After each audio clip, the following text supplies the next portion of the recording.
Police say they have made an arrest after shots were fired near the Hollywood Walk of Fame.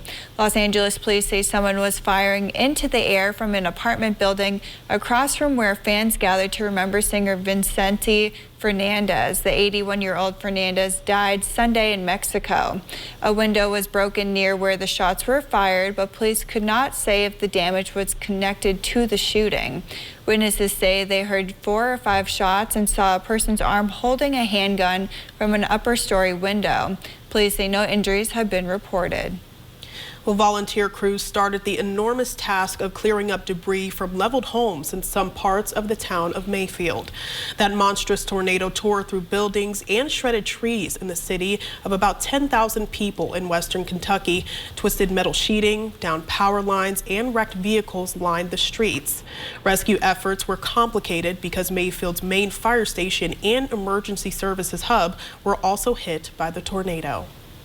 A candle company whose Mayfield factory took a direct hit from a tornado says there are at least 8 people dead and at least another 8 still missing. There were more than 100 people working in the factory when the tornado struck. Many feared the worst when there were dozens of people unaccounted for in the immediate aftermath of the storm. But Sunday, the company said more than 90 people had been located. Well, as the search for tornado survivors continues in a trail of devastation across the Southeast and Midwest, President Biden is directing resources be surged to areas with the greatest need. He promised immediate federal government assistance to states ravaged by the deadly storms, and NBC's Alice Barr has the latest from Washington. As communities across the Southeast and Midwest grapple with overwhelming devastation and unimaginable grief from a string of deadly tornadoes. It's just the worst thing anybody can go through. President Biden is promising swift federal assistance. Whatever is needed, the federal government is going to find a way to supply it. FEMA is on the ground assessing damage in hard-hit areas. Housing is going to be a tremendous need as we continue to go forward.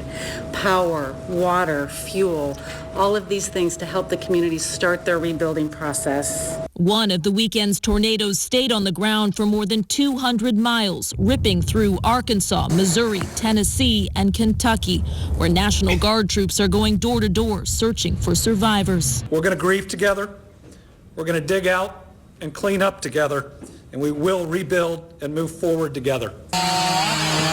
The U.S. Department of Homeland Security stressing there will be long-term aid as well as immediate support. We are here physically today, but we will be here tomorrow, in the days, weeks, and months ahead until the recovery is complete. Anybody here? As the death toll continues to climb, officials telling survivors to focus on their families with help pouring in to meet any other need.